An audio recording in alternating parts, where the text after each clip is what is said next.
Ìpàdé nẹ́gì ọ̀làyẹn wá jẹ́ rẹ́bà. Ẹ̀jẹ̀! Ilé mẹ́. Wẹ̀ tó tún àlè lọ dédé sọ ẹ̀rà. Sùwédẹ̀rẹ̀. Iná ẹ̀kọ́ mọ̀. Ugbo ma lórí jáde sàn. Eré bìbò orí ni wọ́n lómi. Tómi ẹ̀ mà ní mú fún wọn. Ikọ̀ wọn pàwọ̀ ẹ̀kọ́ wọn. Mo ní sábẹ́ ẹ̀dá yọmọ lórí báyìí dé wọn lóge náà. Jíde ọ̀rọ̀ níbà.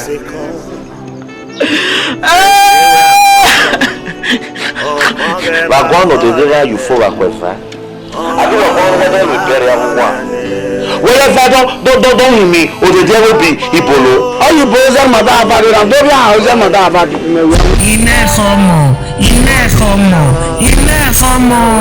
Ọ̀rọ̀ mi hókun, ọ̀dọ̀ sọ mẹ́mẹ́rẹ́ hókun. Ọ̀nà yẹrẹ hókun pẹ̀rẹ́. Ìkà iná mú mẹ́. Ilé hókun, ìfẹ́rẹ́ òjò. Ìmọ̀gbẹ̀kọ́ màlẹ́ ma wo ṣe hospital. Ọmọ ẹgbẹ́ náà sọ̀rọ̀ ọmọ ọmọ náà mọ̀ bẹ́tọ̀ kẹ́ pọ̀ ọ̀nà kọ́ a. Mẹ̀ká mi wẹ́rẹ̀ kọ́ rere, a kì í kọ́ ọ̀nà fìyà, ọmọ ẹ̀dá bíẹ́, ìrọ̀ mẹ́ta yìí. Ẹni wọlé táǹkà ó lè gbé jánàfẹ́ ní ọmọ lọ́dì iná oṣù tẹ́sí èbolo bí ẹ̀yìn chaff. Iná ẹ̀kọ́ mọ̀. Wẹ́ẹ́gà kí ẹ̀nìyàn ní ìyàn mú ẹ̀jẹ̀ kiri ẹ̀ Osas Otis nọ̀rẹ́ nọ̀bà 98 Biniya Òṣìrò. Ọ̀nù sanwó kaná mi ebe yẹ wọlé dàgọ̀gọ̀. Ọ̀nà ìmọ̀ ẹ̀nẹ̀nẹ̀ ọ̀bọ̀ jẹ́fì nẹ̀nà rẹ̀ o. Ìkè mi bá gbọ́n yẹ wẹ́ẹ́gà gbọ́n sórí gàngàn. Ìmọ̀ àwọn àwẹ̀ yàgbẹ́gà kẹ́lẹ́ bá fò. Àmì ẹ̀mẹ̀ká yà sọ́yà ọ̀nà àrẹ̀gbẹ̀ àdáfúwé. Ó gbé ànàdé mẹ́tọ́bọ̀lò. Hey, who be this one? Diamond White. Kristo.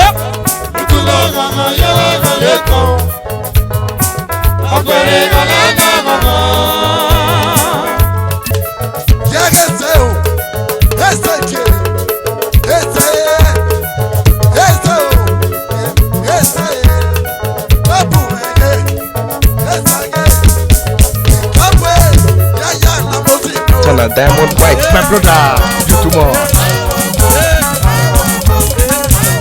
Rabbit, too much fun.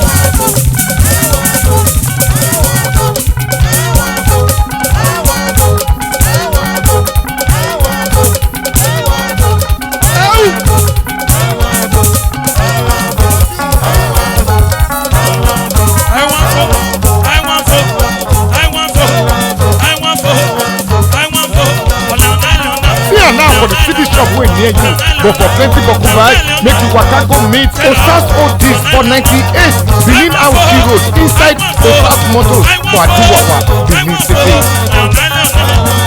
Ekoba delenia. Maybe I got to bame. Mother to bama yo no mukona. Yeah, jato kokoma eh. Opa hinga go. I want you. Ami I never say about e na weta dobodo. Me ata me ba never done. Àdúgbò lọ́wọ́ ẹ̀rọ náà o. Ìgágọ́mọ̀. Where to put that dollar bomb? Àmì tó bá mi bá mi tó nù ọ̀nù kó gàgbọ̀mọ̀. About where is Shaka Beredan? Ai me be gagaban. Òpẹ́ àgbógàgọ́mọ̀ àdù òdìgbòrò jẹ́ gbé mámọ̀ náà. Me by 1, me by 2, 4 go 5. Amen. Ìgágọ́mọ̀. Ene lọọlẹ gọdí inosu adútòbọlẹ níbòkú òsẹgàlẹ ọmú ìpẹnọmọ ẹhìn charles bíi ọdíànọsẹ ìyọmọ. Màdánù mi bẹ jàmbá ọmọ kẹrin náà wọn kíkẹ dákì sọ lọmọ bá wọn rẹ wí. That is all. Dákì sọ àbáyọ mi. Ó ní dákì sọ ẹ̀ ọjà bíi àyẹ̀lò ọ̀ọ́yẹ́ nìbẹ́kì. Agbára náà rẹ. Ẹyẹ mo jẹ fọwọ́ rẹ. Abasa ni mo ti na dàgbà. Ilé káàdì agbègbè náà. Ó wà ní ẹ̀kọ́ ẹ̀kọ́ ní spark rẹ̀ pì. Egu bo ema àwọn náà dé. Ene. Náà wọ̀ náà dọ̀ afa. Ìgágọ́mọ̀. ga kiani agi yan mo eje kige. Osas Otisc no number 98 Bini Aushi Road.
Oseiwe now. I have a roof for you, no creativity. Who's on of they make it work. Yeah. The other one may have come. I must go. But on in here, they say what men will go to part. No one man will make it. I'm not going to But hold it. Listen, man, civilization. The last time, if I can remember vividly, civilization is very far from you people.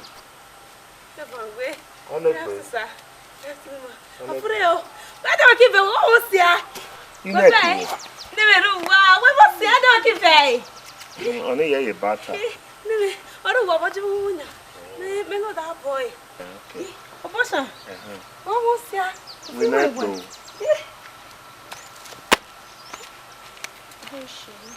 Honey, she's one of those villages. Hey, you very. Oh, bear walk down. It's not running. Don't come up where you. All those ziggy. She's one of those ziggy that you experience. So never mind, eh? Alright. Yeah, let me show you the other apartment. Okay. Alright. Ne. Whoa. Tombe dine make me wo du gbo. Oh, nyaki nenya. Eh. Wade nyize osemona. Ize gbe. What's the name? Tombe. Oh. Oh, okay. Oseiwe. Oh, delegeri, ilege na yo chanteri. Dele. Akwa to tesi, we kwa to tell me. Wajinene. Okay, uja. Wele call me Elena. Oh, we tie. Wele call me Dagi Elena. Tie. Eh, he choya na se vai. Eh, choya. On no bodo you both vai. Eh, choya. Me Elena.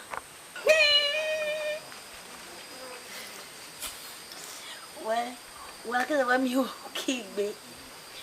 Mele se were sha gboki ege se sorio. We gboso no se we jaria. Ona nyo se we jaria. Whereas when you kick the Russia, you're all tell the better than whether a book, mamma. What are you? Messava Maggie? Never you without me, you were booking. Messava Maggie? I tell you, very what do go out there? Mela bookie, man. Malabuke, what Malabuke? I work at that. Better he tell you. What will I? I tell you no sell, very. Oh, why? Oh, my! Oh, God. I'm what that? I made sure I have me that don't find me. Not to stay. I have made sure I have Uda yova. Ela meno serve jan. Ela meno serve jan. Na nualo se mona. Menyan. Okay, no wala. Me odi sinere ni. O si neme bo se ki sinon bai. I told you about we don't make book, huh? I told you. I told you about me. I told you about oh boy. I told you about I told you about it. I told you about it. I told you about you. What's up, your boy? You better not this one. Don't you know?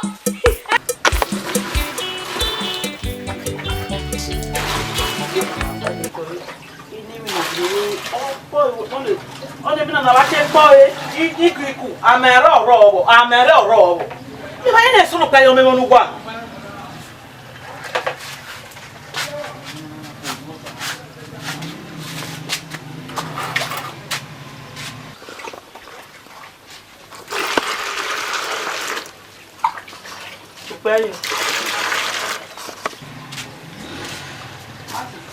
Tupayo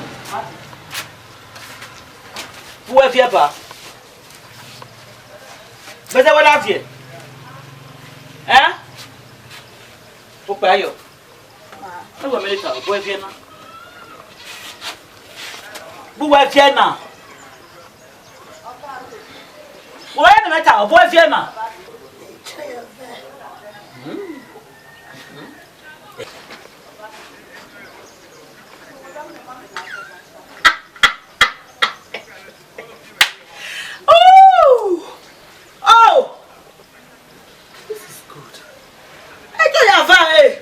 Oh, d'accord, ah, on va back à vie.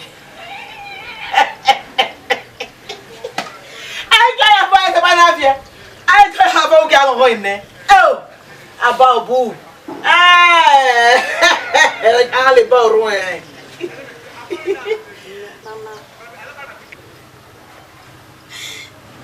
Ai cho mẹ cô về mama. Ở đây lên vai lên sao nó mẹ.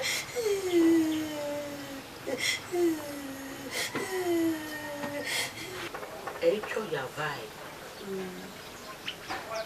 Ấy cho ya mo mama no boso ni vai. Owo ta mama. That means to say, Oko no da re murerio. Oifo oyo na gbona. Me da nye o to bo bi dare o. E to ya no say no wa juwe na sugbo ka da lo. E to ya no say wo ba ye le no me gbere lu. We kina chin village champion ni committee no samana. Liar. Oh wo bai. Holy Ghost fire. Aifo, e to ya ru one ya. Amen. I me bia I to ya ma so boy pe. Me bia I to ya so boy pe. O se gan pa ma tan ro na mi onya. Me be to ya. E to ya si pe. E hi to ya kete me bo to bo me gadu.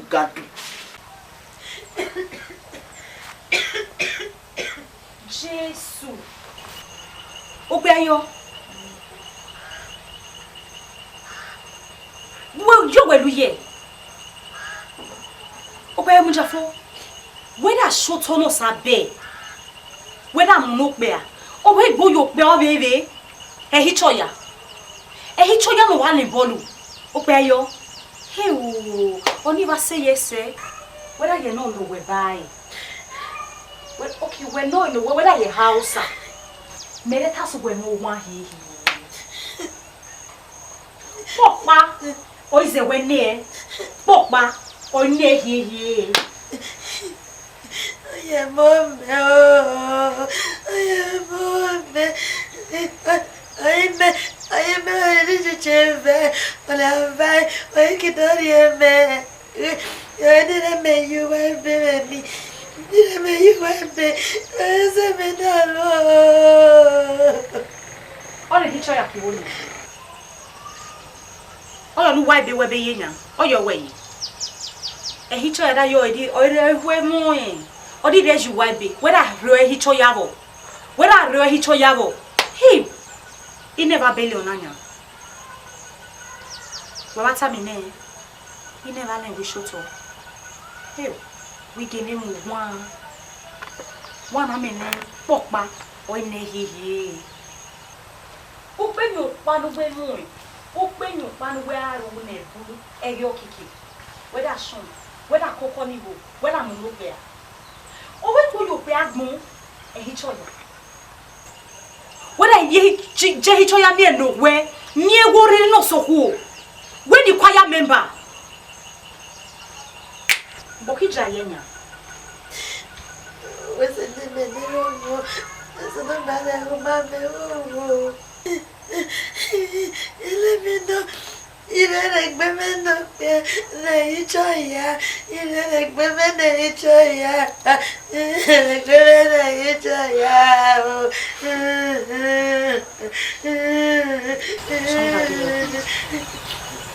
Somebody wants to come on the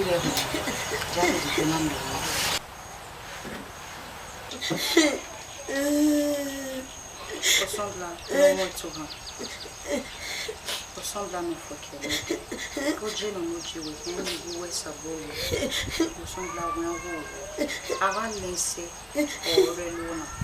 Ressemble à un rôle. On remercie Jésus. Ressemble à Makino et Hichoya. Ressemble à. When no that give beauty. E Hichoya Louis Obeayona. Ressemble à. E Jamie Wahia. E Hichoya Sa. Ressemble à Jamie Wahia. E Hichoya Sa.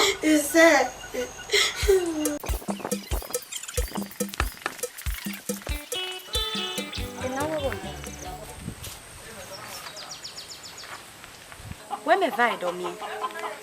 Okay. Mena yo. On way. Luo mwelena. Opeayo. I did all Oriani. Whether no way. Already no so hope. Whether no. Owa so tobirio. Whether ye. Oda show tono sabai. Oda money do. Oda money. Whether reaction volleyball.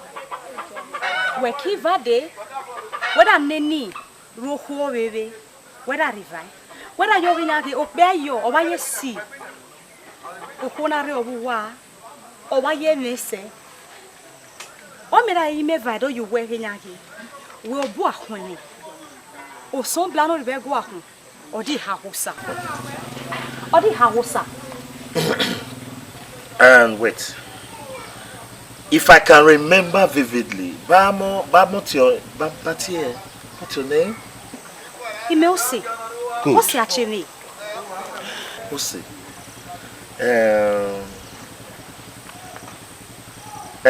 But if I can remember vividly, but your name? Yes, your friend. Okbeayo. Ose or whatever you are called. Never time Okbeayo remedy really. Never time Okbeayo remedy really. What we had was a fling, a baby boyfriend and girlfriend relationship. So, where be my boyfriend? I want my boyfriend.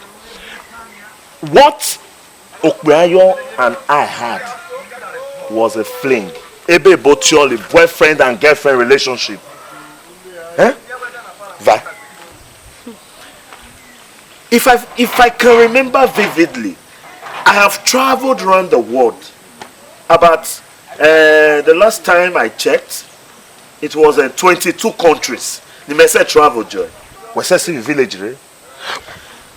What am I even saying? Be me when Vanya, you guys have been in this village, in other Bieva, in other one, in other what I enjoy. So, may I say,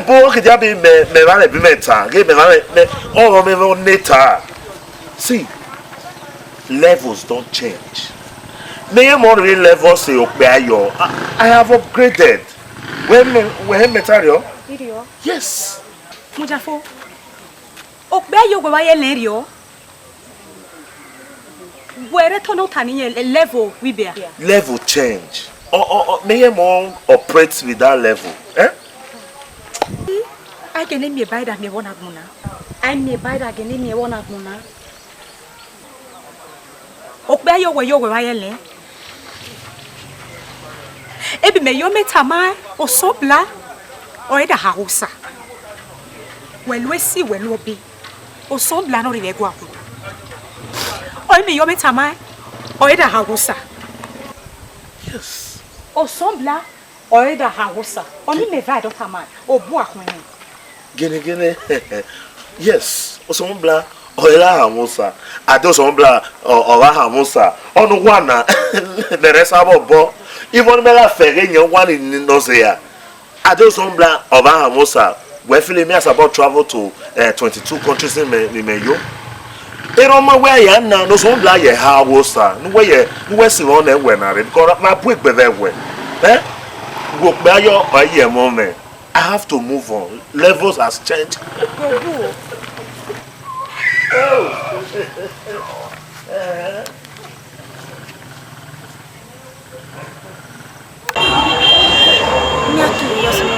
Nyamere nyenye no sive soto. Eicho ya mume fia. Useno bla wase bumere. Hey.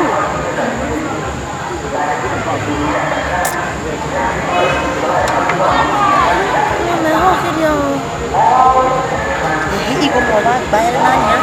Nemi agbocha mi me gbele bilo. Kami go me wona nya me shambere he keke oni.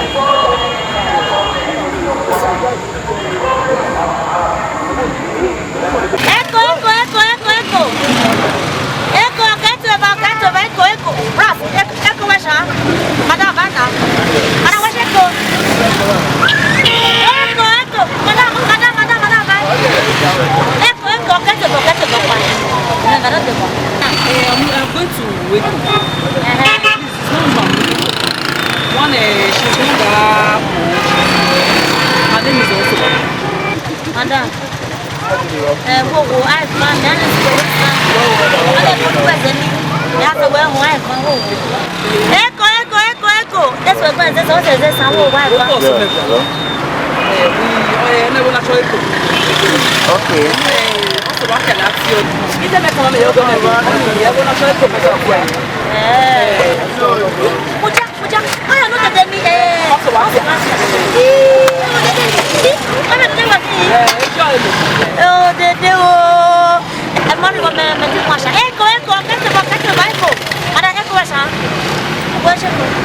Madam, now only education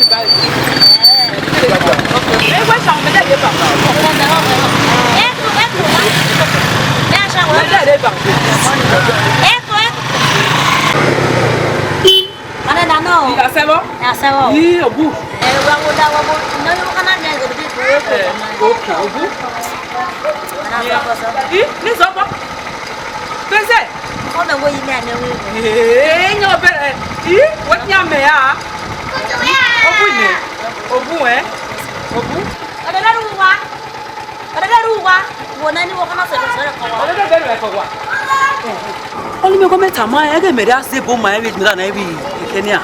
Wo ba jere on the bo. Be wo sunu wo ba you wa be. Ada me ayi wa be o. Ayi wa be. Be du water na ya. Ma resist me you say. Yeah. But am we me be ara jo. Ona koku na gbeje kayo. Ni ayo gbe. Bon water na ya. O de me na o ti papa. Iyo gbe. Okay. Wa be me la mo so. Wo be da sunu da kina wo na me cherial. Me cherial. We metama ye. Obu. Ma robilu madam. Be ko do dire be ko wa. Yede metro o. Okay. Ya eme ogbe ayo me muere. Okay, we. All right.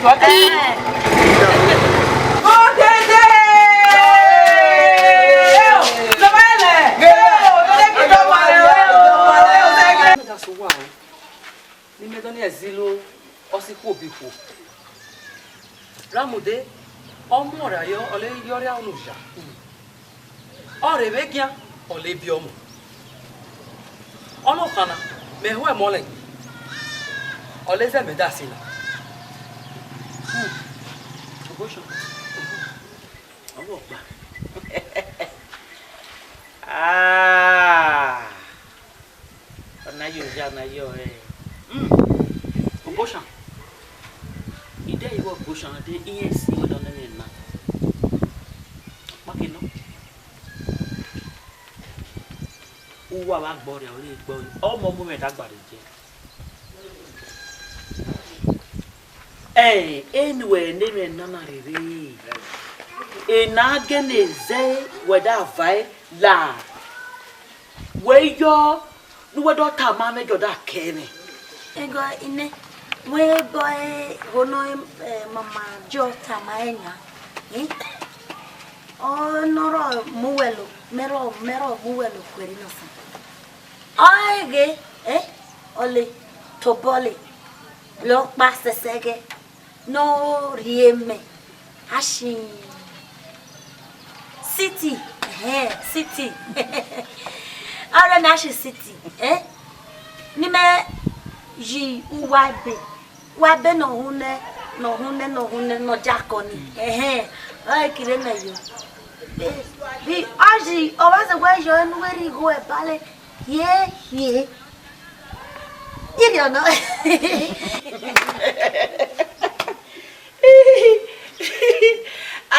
I can't have all a video.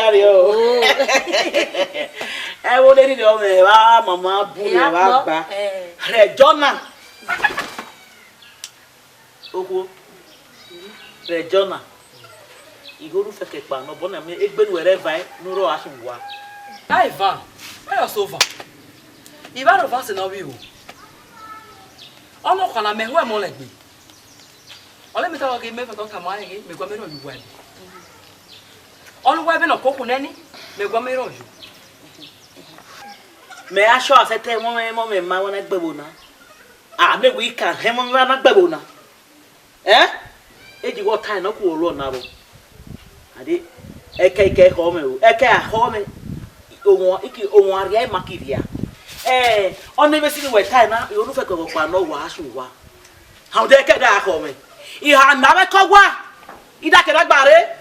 It be resena. How you there? You never call one. Jack will toss up your book. You can't like a wow. Dismiss.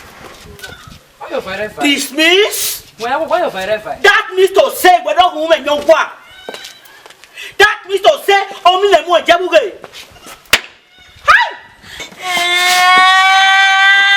You may well go do very. May well daughter of my vero. Oh, why is school? Who can?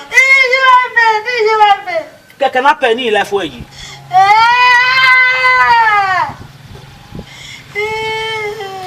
You. Yes. Come on.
Are you for real?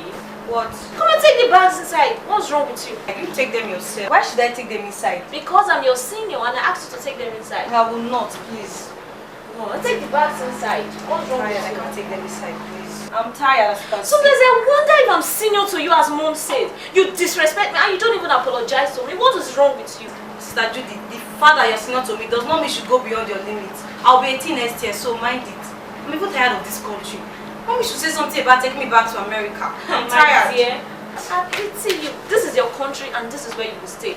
Get that. Whatever. Ha! Gosh. Uncle. Yes? Oh, Mommy's back. How are you there? Welcome. You were just back from school? Yes. How are you? Grandma. She's fine. She's fine. The journey was so stressful. Mommy, who is she? Did you? Oh. She's your new sister. We're from the same village. And her name is Aquarius. What sort of name is that?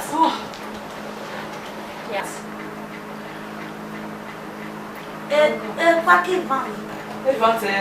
Look at me now. Judith, Jenny. Judith. Jenny. What's that? Touch me. She will be staying here for now. Staying here? Yes. It's coming. Bye. Raja Nihomo. Must she talk? Shut up your mouth. She even keep short for once. Shut up your mouth, Jenny. Oh, you said she just said that we should pray before eating. And we should be doing that in this house. As what? Yes. She's right. But Mom, you say don't talk when you are eating. Shut up. Hey, Vate. My dear, my well, what your mom, my rubber basket, my old drove a cure. My old booty, my little woman. Very nice suggestion. Apana Jema, one man, usually, Bonnie Marshall, Lebanon, John, my no suggestion. And you walk blue ban wherever. Any Vasamian about who just no joke and only Ababon Malone Bernard, you will not be watching cinema. You already know the work you say. Really not suggestions.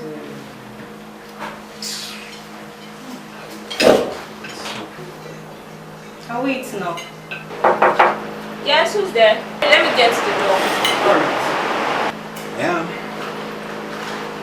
Oh, good morning, sir. Yeah, good morning. I'm fine. You are here this early. Hi. I need to have a seat.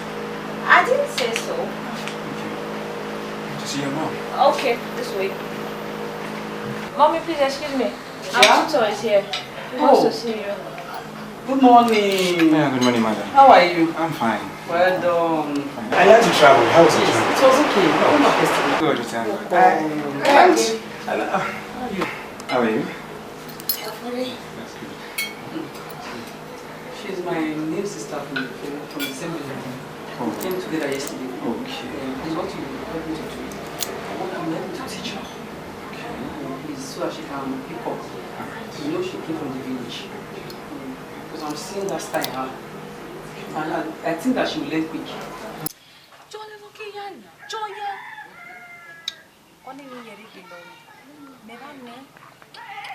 Only you should not only know the same book there. You can buy a channel. Okay, Lloyd. Every John who knew me. Every John knew me. Where no one is. I am. Oh. Yeah, come on. I don't know. Advances I am. Vado. About a month. No problem with him. Hey, you are not black of good. How they want to have you buy your job? Oh, buy your general job, and not buy your buy. On that, then I will 1 year or I buy your women. You know, buy your phone. Mamma, you go Tanya. Ramde, mawa yeni gwa lo gbe ayo. Mawa semio Unu keke ya nuwa tani. Otile anu nuni ya. Jime o teme lewe gwe ya ibako muebo. Were tanu nu eni no jabi taba tama mege wa ngo gbe ayo yi. Mewe tama wa ngo gba.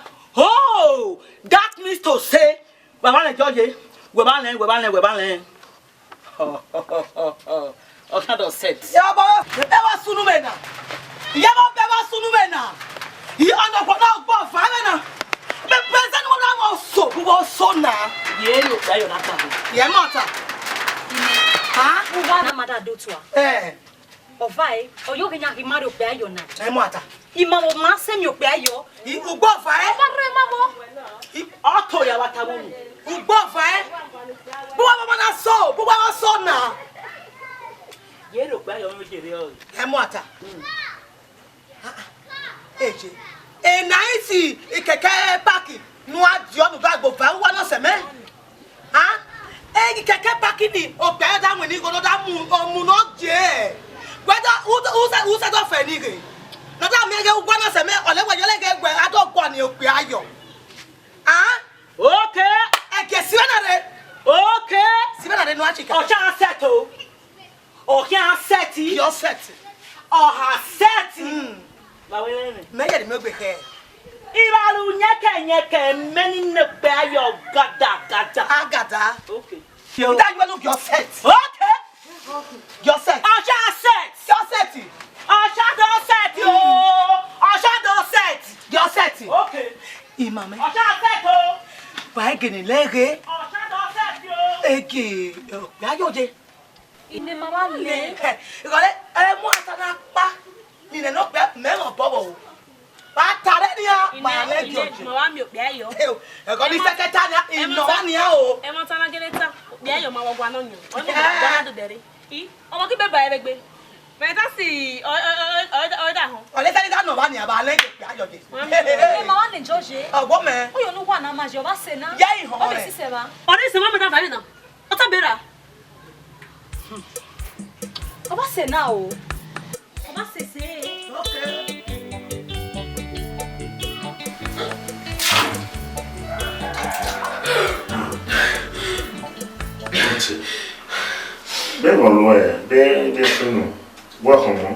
I'm sick. I'm pregnant, baby. Huh? I'm pregnant. You're pregnant. Hey, that means making child more. Yes, I'm going to be a father soon.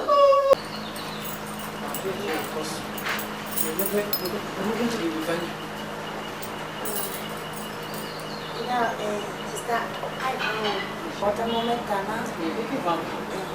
Ora te ovare mamare tembelio. Okpakino.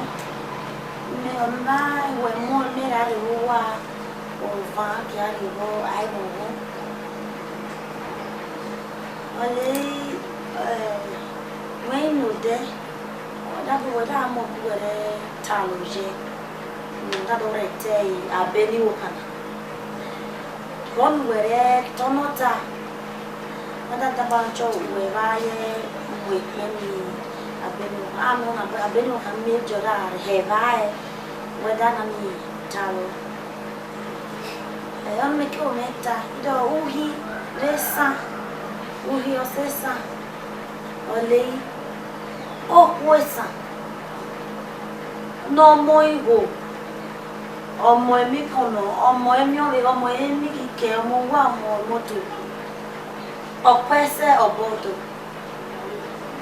ọkìyẹ di bọdọ fọpẹ amọ ẹni ìrìnjà ọlẹ ọnẹni ọlọpẹ náà yọ ọlẹ yàn nẹni nyanyi ọlọpẹ òkú wọta ọlọpẹ ìdọyẹ nọ rẹjọ ọlọpẹ náà mọ mi o ọmọ o ọkọrí okú ọfọpẹ amọ o ọlẹ ọlọpọ èyí kókò yan ẹni mi. Ono kore mokbe ni odo ole ni bo kan yere mokbe no na bele ido ebute aboy abeli bo kan ni bo kan ti abele enti abele wa chodo e ojo Ibo kan kare loji gambele. Wati odo azen isi ani wo kan o. Ni wo kan kare elo azen di abele. Iro ye no we uke goku. Goku ogbe awa boni military ogbe o. Oti oko azen o isi ani wo kan o. Ni ani wo kan ye da ga bi do nele azen. Yo wa kan kino le diario.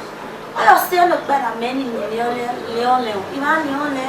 Opa kino mie o me do la geleri he ba ya ni. Ogo. Iba leole. Opa kino bon me kiro no bana. Le onu we pe kwa nai. Pe kwa na wa re huma ni. Aye wo mo le se ani wo ha. Arrive na o re arrive na. Wo mo se ani wo wa. Ni wo ka me je da mo gba na. E jo ni aje. Ogbe ayo. We don't understand any family being. Only me family. Oh, better than me boy. I've been coming. Ni ma bio le ko ko ne wo ni go fa. E bo kre che pa no je me ba ye le.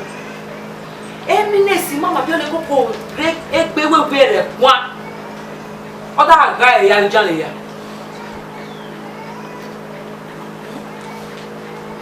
Oda ga e ya njale.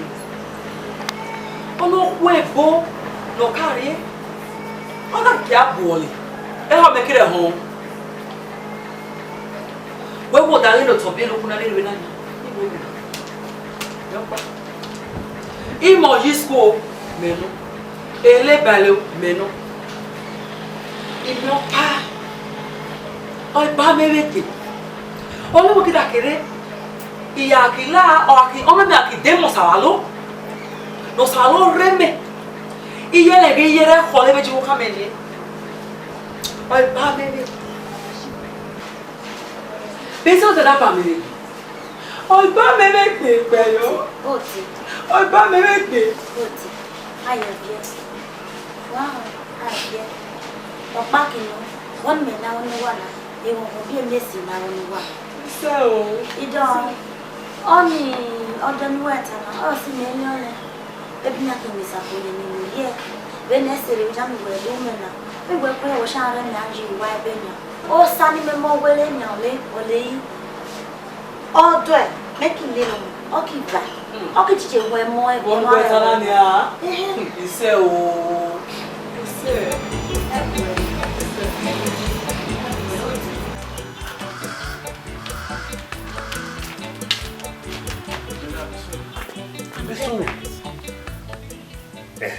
Omi me kata o me so pon de ge we am out some blah blah sa ro ke dana so. So blah blah. Hey, brother, I'm carrying your child. I'm pregnant for you, not your brother. Hey! Emo ye. What? Emata. Are you scared? Be na question na yenya. Omi me ki. It's your brother. Your brother. That's not even a man. Forget him. I'm going to handle him, okay? So right now you should be happy you're expecting a child, okay?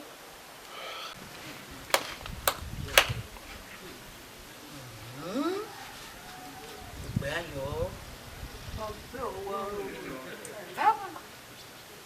Hi. Okay. You buy your kid.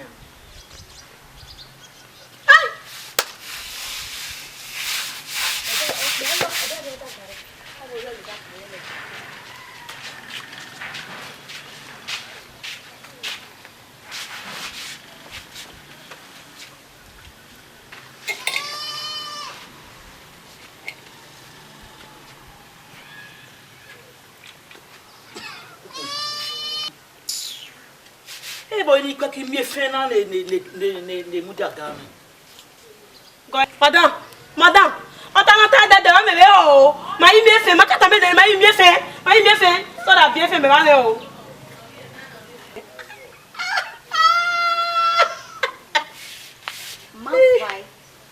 Ma kwero fanfa ye.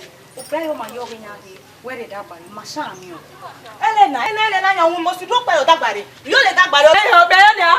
Oloko na gbogbo ya me kata ma de ni.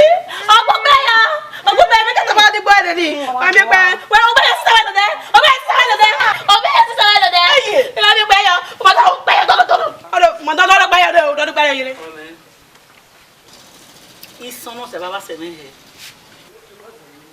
Ba yo ba ye yi mi fe. Okay. Ba graduate. Ba chi mi ologbo. Imi ologbo. Okay. That means to say Ope ayo wa gba no.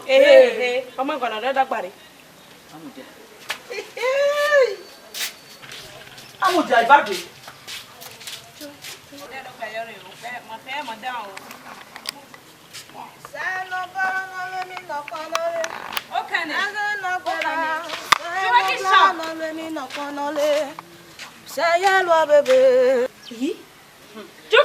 Odi re dagbare o. Na. Odi re dagbare muja. Oyo si o fun mu me o. Odi re dagbare. O se muja odi re dagbare. Juwashan. Okay. Where go kane? O se. Yi. Mara fi na. Aba ta mo be yo mo ra ki badi ko ina ina da kan lo be yo. O ba san me ni muja. Agbe dagbe me de muja. Madam me ke o jo be yo dagbare. E ke. Ai ba san. Good.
Idare bensoy. Idare nyebenya. Okwayo ibara nyeno sa o. Ejure ayere iwa okwayo. Okwayo mi ho o. Buware o. Buware o.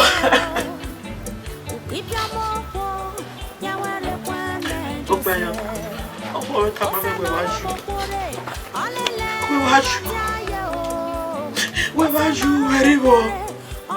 when you Julia, you can't Abare woman. Unyami peniro by your dear woman. Oh, by your woman, Julia, ye. Oh, by your poor. Oh, by your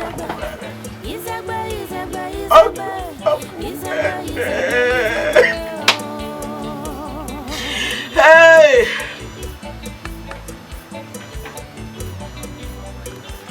Where's this girl going to? Okay, come on, open the gate. Please, guy, you're calling.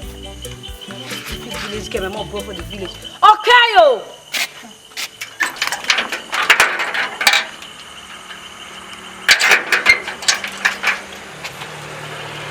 Come on, open the gate properly. What took so long to open the gate?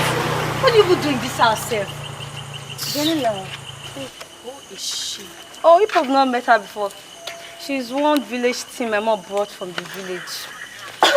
Can you imagine my mother? She looks it. Can't you see how dirty she is? I hate people from the village. I hate them too, my dear. I'm happy my mom did not ever associate her with me in my own school. She's attending my sister's school. Otherwise, I would have dealt with her seriously. Don't you know me? Of course, she won't, because how will she? She can't do that. Because if she does it, she not, our school is like classy babes. So when she comes to our school, don't tolerate. So whenever she comes, if she won't feel like come, we'll use her as cannot come. I will deal She with cannot her. even come because if she comes, we'll use her as the rag we use to clean our decks. You know how it is. Syrup. So baby, We are going home. see you tomorrow. Alright. Today's school was really stressed out. So we'll see you tomorrow. Don't forget to do your assignment. You too. Take care. Bye. Shut the gate. Who's taking us so long?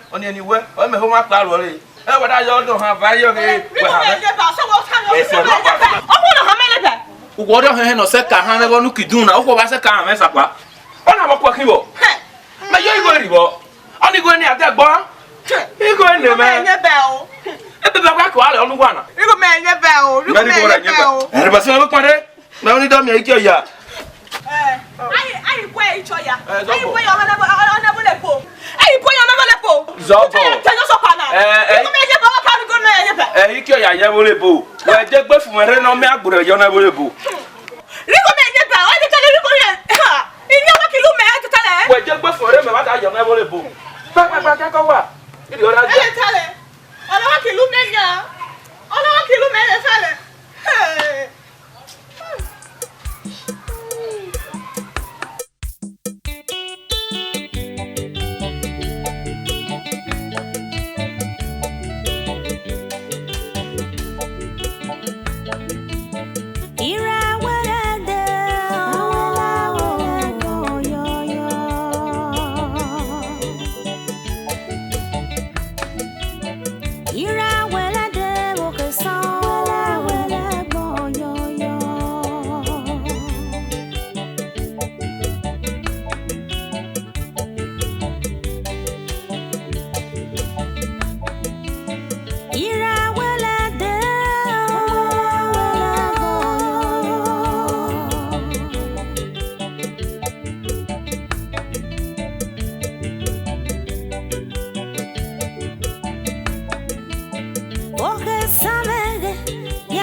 Good afternoon. Arama. Baba yẹn ni ara.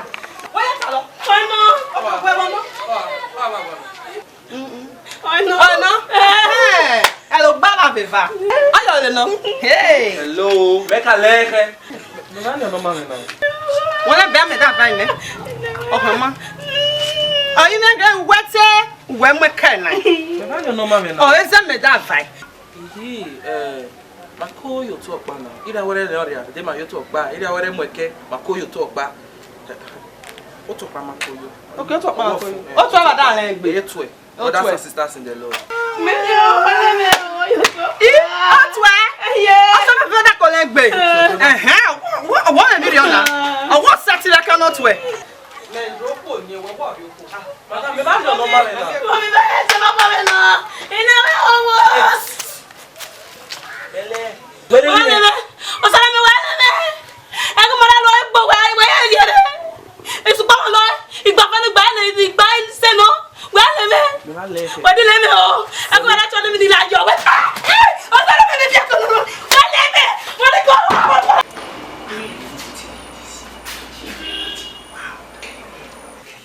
Thank you. You should sit down. My sister will come out. You know what you want. Let me carry you. She's busy inside. Wow. Seriously,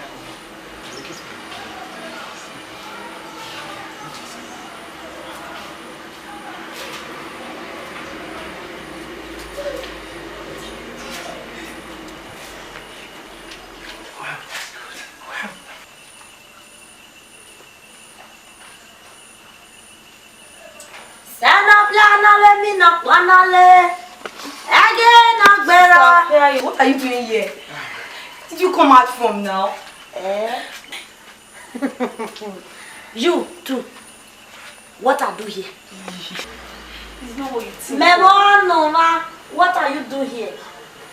Noma, what are you doing here? What are you doing here? We're not doing anything. She was teaching me something. There's something entered my eyes and left my eyes and entered his own eyes. And I was about removing it. It's not what you think. It's not what you think. Nothing at all. Oh, yes. Yes. Removing it. Yes. It's not what you think. She's right. She's right.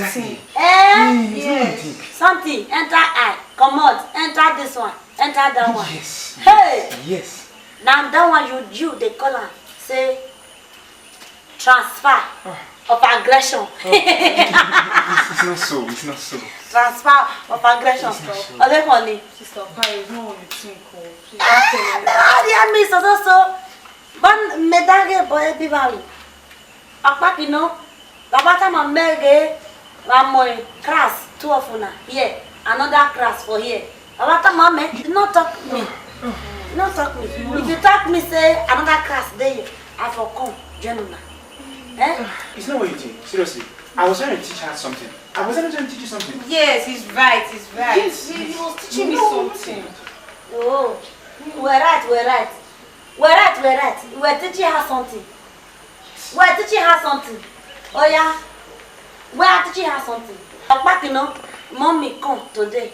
I talk and say, oh God. I see two of you now. Do another class. No, it hasn't got into that. It's not what you think. It's not, seriously, I was trying to remove something from my eye. I was telling her something at the same time. Please don't tell mommy. Mommy will kill me. Please don't tell mommy. It hasn't got into that. Please, sorry. I'm sorry. Please, I'm sorry. We are. It hasn't got into that. I'm sorry. Sorry? Yes. Hey, Johnny, you talk sorry for me. Sorry now. You talk sorry for me? Yes, I'm sorry. That one you Sit talk. down, sorry. Sorry. Hey, Jelena. Hey, it's good though. We're going to sorry. I'm sorry now. Can't I say sorry? Hey,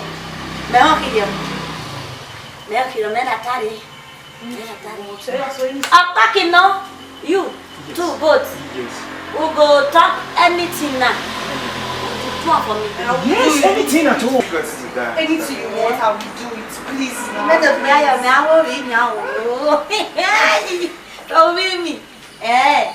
Yes. I will do it, please. I'll be back in your amen. Now so, you go stop. You go front all day. Eh? Every people. When they this house, every people we go respect them. You hear? It's only respect. I will respect everybody now. Respect them. Every people. Yes. We respect them. Yes.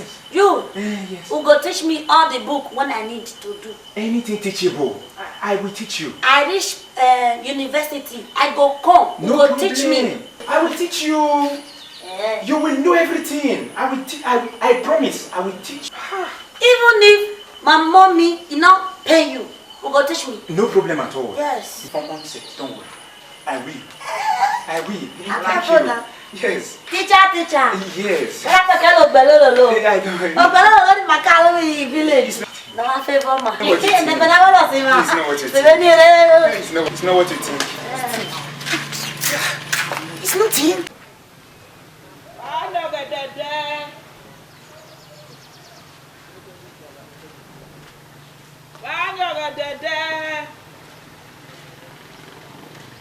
Sweet banana.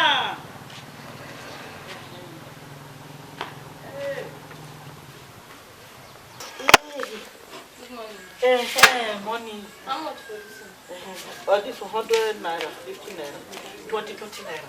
This one. This 100 naira, 150.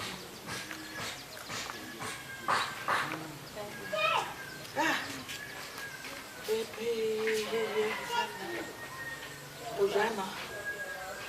Boshana.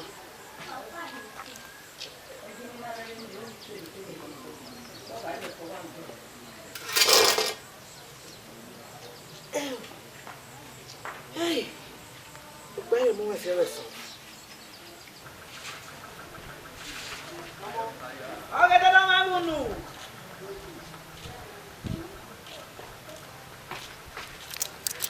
I'm your dad.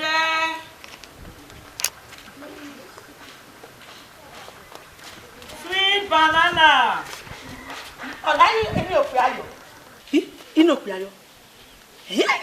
Mais mon père est kéké, mais t'as oh, il n'est ni au pied, il a pas chant gede. Il attend pas. Eh oh, il kekato, ouais qu'on a. Il n'est au pied. Eh oh, il n'y a pas qui dit ah. Au pied oh. Hey! Il est au pied. Alors, on a ça dans le mieux si bien. Eh, il y a le mieux bé. Eh oh, il n'est. Ragbono c'est nia. Urobo pieti okuayo. Odio gole be una. Ole ni kekere, ole mwe gwani go nie nurele bai. Papa ki no le yo piayo. Gbe ki shokete. Lale, wa le bi do piayo. E bi do piayo ba me. Oyi we ni go nia. Wa le bo ti aye. Ọba mẹ́rẹ́ pè ní ẹ̀. Iná pè é. Iu. Yóò pè ayọ́. Ebi ọsọ mi wà láti orí ẹ̀kọ́ ní ẹ̀kọ́. I kept it in the bank. I kept dropping it to the bank. So let's go before we miss our flight.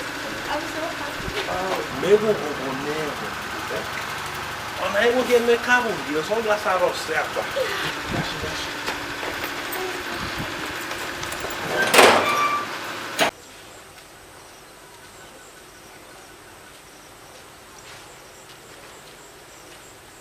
Hello, young woman. Good morning. Oh, good morning, sir. The married dog now. Me, I said, dog, both bear. Well, who fake a moose? I've been married in a dog, married, we're married. You're married. Well, wedding. Never been late. Oh, you went on morning. Oh, who be what can we want? I never mean, Mrs. I never mean. All the record Bible. Any record Bible says he had more than 20, 30. Never me, I go on here. No, I'm happy. I'm happy. No, the Bible. Normal thing. Muja for imeni choir mistress. Akiyo hoi ose shambo menose. Akiyo oshambo kwea no kamon oku evaju oku evazobo we biokbea we bioku. Buwe ki chekwa mebie Jesus Christ yi. No we like you are beer now. Ya gbon de bi osol, no we like we beer problem ro ni. Me ba gwa no ni repa ni. Odo ni me ashambo avai. Me gigbe no. We ho me agwa me repa ni obu. And I was telling you about that keyboardo. Ora ki agwa no happy baba ki we heje. Se ashan.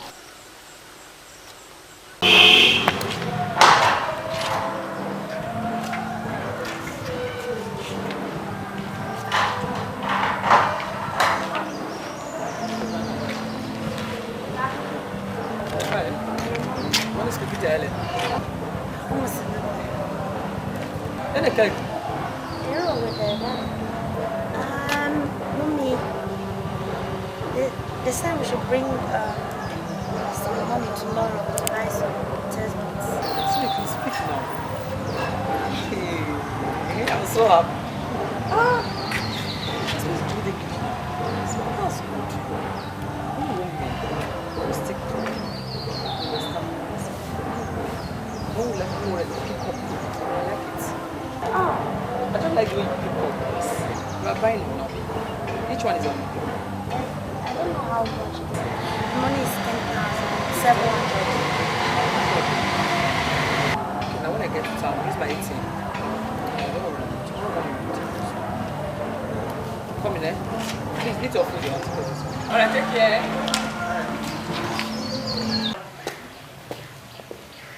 Apples, Ella. My mother no kisses, and who are you? Oh,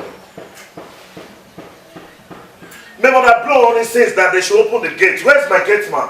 Who are you? Who are you? Who are you? Asking me that. Who are you? What do you mean you should be asking me who am I? You should be asking me that. Excuse me? When I'm not making, who want to say me? I don't have your time. Ella, I've been calling my wife. And we're done and you are asking me, oh, me. Who want to say me? My friend, get off the way. Men are calling. What are you talking about? I'm the new owner of this house. I bought this house some days back. Excuse me, Janko. What am I old dear Wednesday? When you're on one, who want to talk about me ball? Mujan, almost shown one area. Who sold the house for you? One lady, Ella. Jesus. I saw her signature. The papers they are genuine, so I bought it. Wait, Ella sold my house to you? How? How is that possible? Mr. Man, Ella is my wife. She can't sell the house. Why would she do that? Mr. Man, men are not call one. Bros, see, I beg. I don't want change for you. I don't want any problem. Please go now. I should leave my Bros, house. I don't want change for you. Leave my house now, please. I beg. Move. Leave now, please. This is my house. How can Ella Where is the sell gate man? Please open the gate for him, please, babe.